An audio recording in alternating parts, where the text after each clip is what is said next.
Okey, di Malaysia ni sebenarnya masih ramai lagi orang yang tidak pernah nampak teater sebenarnya. Kan, dan ruang-ruang macam di sekolah pun sebenarnya teater tu macam mana? Adakah pementasan drama tu teater? Tu pun kita tidak tahu kan sebenarnya. Sebab seni teater ni sangat tidak dikembangkan di negara Malaysia lah sebenarnya. Walaupun banyak usaha-usaha daripada ahli-ahli akademik, mahasiswa, aktivis-aktivis untuk mengembangkan teater ini ke depan sebenarnya. Kalau kita nampak teater yang pertama secara mudahnya, secara bahasa masyarakatnya, teater yang dipentaslah. Dipentas biasa, dan konsepnya ada biasanya realism, eksperimental, terpulanglah apa dipentas. Kita duduk di penonton macam nonton wayang itu, di sana dorang buat persembahan dan sebagainya. Ada juga teater yang sekarang dibangunkan, teater di dalam black box ataupun bilik hitam ataupun bilik sempit, macam rumah ini, ruang tamu kita hitamkan, kita jadikan dia ruang teater. Kita letak lampu, lepas tu kita akan membangun teater. Bayangkan kau duduk di situ, pelakon tu di depanmu, dan kadang-kadang dia akan berinteraksi dengan kita. Dia pergi dengan kita,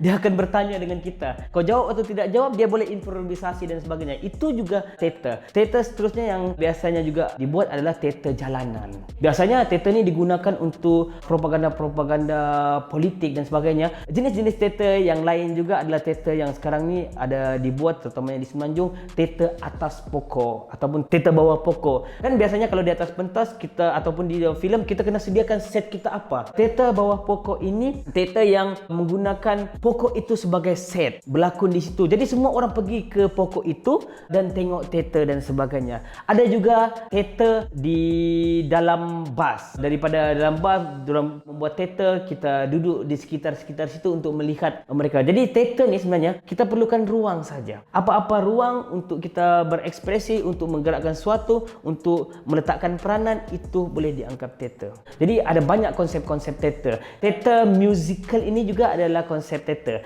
Teater ini adalah menggabungkan lakonan dengan muzik. Unsur-unsur muzik ni biasanya menggunakan alatan muzik ataupun nyanyian ataupun sebagainya. Jadi kita ada drama sekejap dan kita akan ada nyanyi-nyanyi. Ada yang cuba membangunkan konsep teater berasaskan agama, teater Islamis ataupun teater Islam. Konsep itu ada dibangunkan. Contohnya teater tu kita tidak boleh bersentuhan, pelakon wanitanya kena bertudung dan sebagainya. Kita memahami tentang budaya dan agama.